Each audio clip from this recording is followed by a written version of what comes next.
Ola, boas de novo. Hoxe imos falar dos grupos en Moodle. E se vos estades a preguntar para que queremos grupos en Moodle, pois a resposta é ben sinxela. Imagina que eres un profesor dunha materia, que tes varias clases. Pois podes separar as clases en grupos e traballar na mesma aula virtual. Ou ben que eres un profesor que comparte a materia con outros profesores, cada un coa súa clase. Podes compartir a mesma aula virtual con eles e separar as clases en grupo. Ou ben se tedes distintos grupos de prácticas e o mismo grupo de aula e queremos facer grupos de prácticas distintos, por exemplo, porque cada profesor quere cualificar as tarefas do seu grupo, ou tamén porque queremos facer traballos en grupo, tarefas grupais, e interesanos crear grupos de traballo.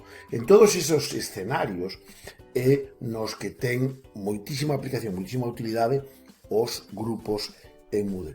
Como se crean os grupos? Bueno, pois o primeiro que facemos é imos a este bloque de administración e aquí no apartado de usuarios facemos clic no apartado de grupos, vale? Ao facer clic no apartado de grupos, aquí aparecenos os grupos que ahora mismo temos creados. Xa dixemos que podemos crear distintos tipos de grupos. Podemos desexar crear grupos de traballo, grupos de aula, grupos prácticos, vale? Pois esos son os agrupamentos, vale? É dicir, podemos ter distintos tipos de agrupamentos. Por exemplo, neste caso, temos como agrupamento de grupos de prácticas o grupo A e B, porque temos dous grupos de prácticas.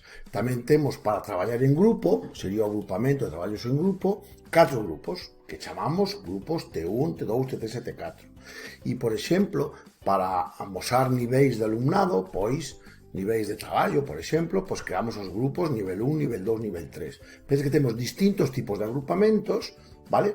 Que podemos empregar en distintas tarefas. Se queremos crear un grupo, podemos facer mediante o botón crear grupo, creamos un grupo de xeito individual, vale? Indicamos o nome do grupo, podemos engadirlle unha clave de matriculación para darlle aos alumnos que se queiran para exixirlle aos alumnos que se queiran introducir nese grupo.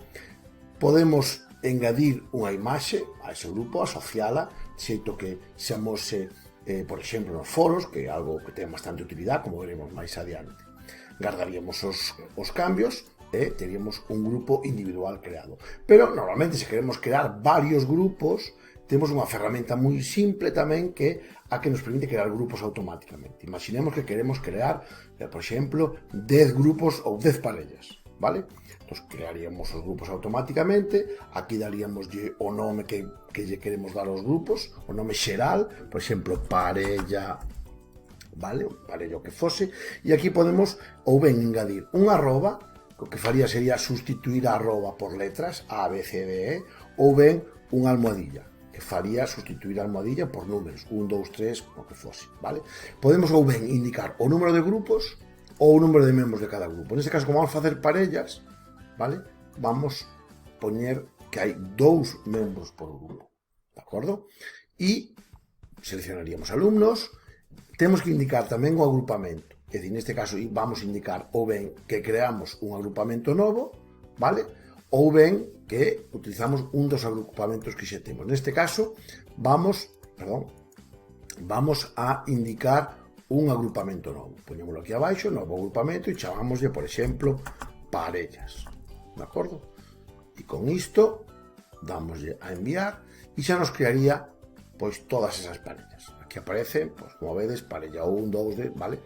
Todas as parellas, como vedes, excepto, claro, a parella 12, porque temos un número impar de alumnos, pero bueno, non sería ningún problema, eliminaríamoslo ou deixaríamos, eso danos exactamente igual.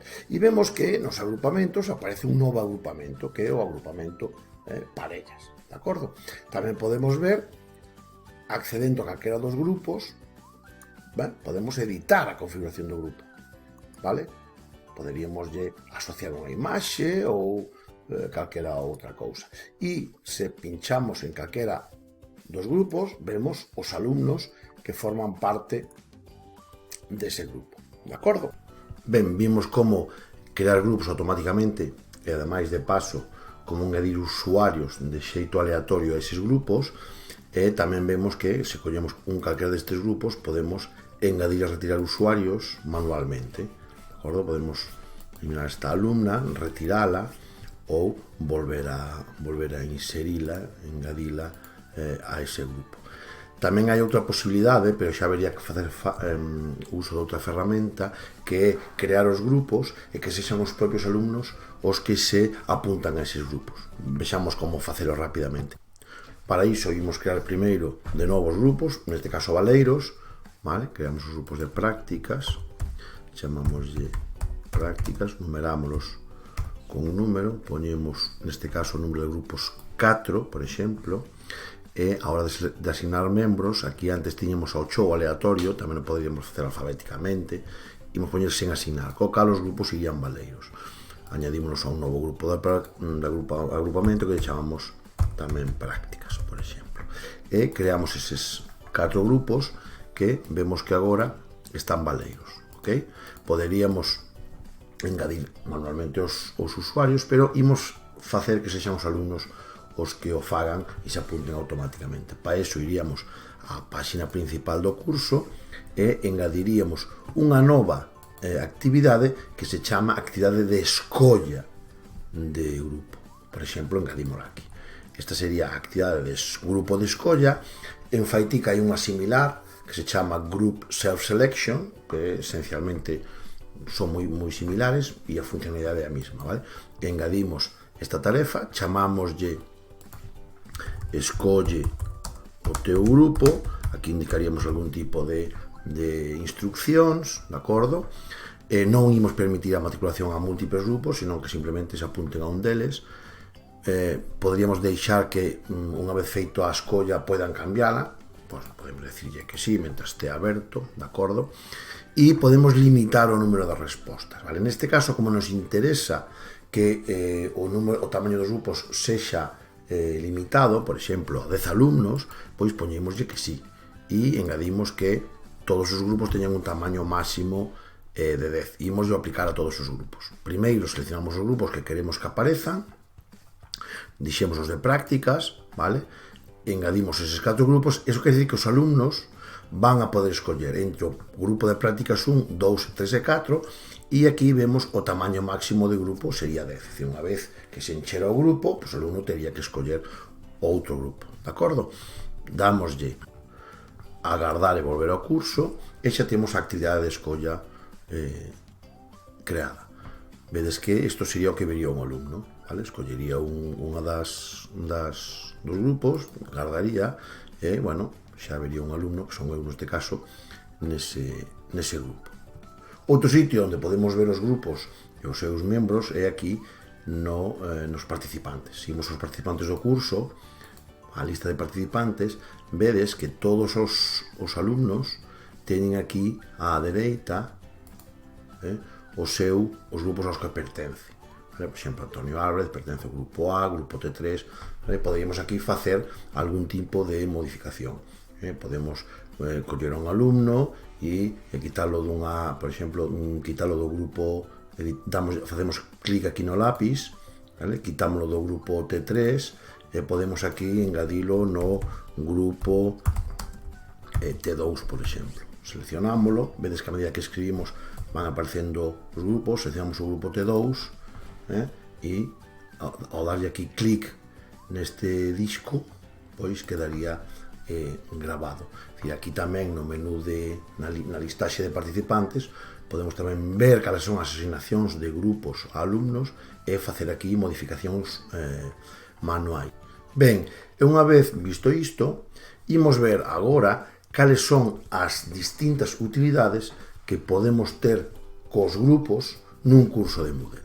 Pois temos esencialmente 4 utilidades. A primeira é na configuración xeral do curso. Se vamos aquí no bloque de administración da páxina do curso a editar a configuración do curso, na parte de abaixo temos aquí a parte de grupos, vale? Aquí podemos definir que modo de grupo vamos a empregar no curso. Podemos decidir que non haxa grupos ou ben que haxa grupos separados ou grupos visibles.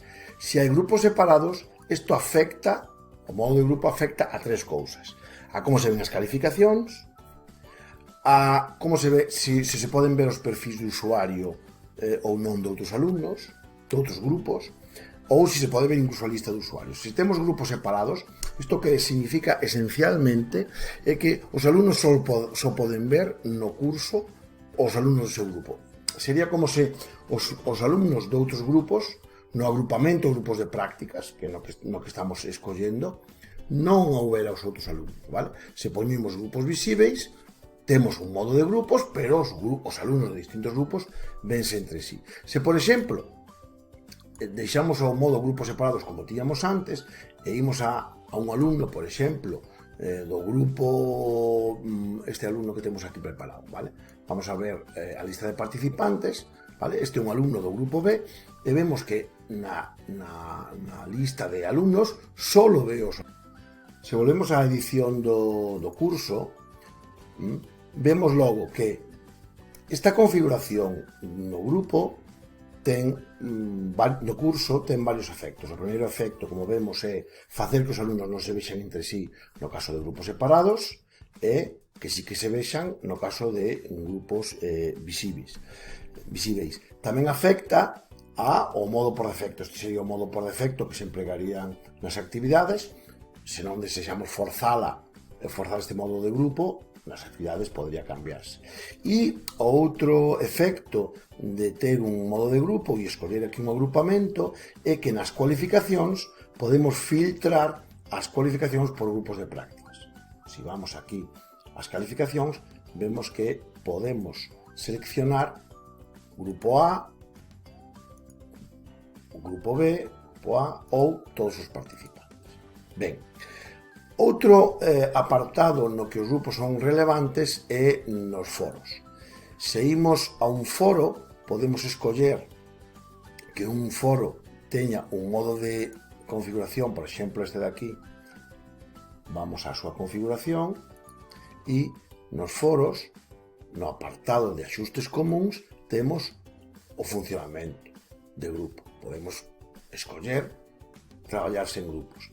Pero tamén poderíamos optar por unha configuración de grupos. Por exemplo, este foro de aquí é un foro que imos empregar para que os distintos grupos de traballo, vale, que fan tarefas grupais, poidan comunicarse entre eles. En este caso, desexamos que os distintos grupos de traballo non vexan as conversas uns de outros.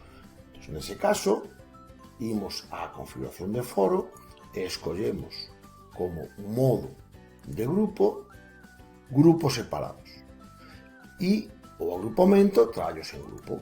Vale? Iso quere decir que os distintos traballos en grupo van a ter como se fora un foro únicamente para ese grupo. Se puxéramos grupos visíveis, a diferencia sería que cada alumno só pode participar nunha conversa do seu grupo, pero pode ver as conversas dos demais grupos. Se poñemos grupos separados, un alumno solo pode ver e participar nas conversas dos seus grupos, como sería este exemplo. Vemos que neste foro temos ahora mismo dúas conversas, unha do grupo 1 e unha do grupo 3. Obviamente, os profesores non lles afecta o tipo de grupo, da igual que sepan grupos visibles que separados. Os profesores sempre ven todos. Vale?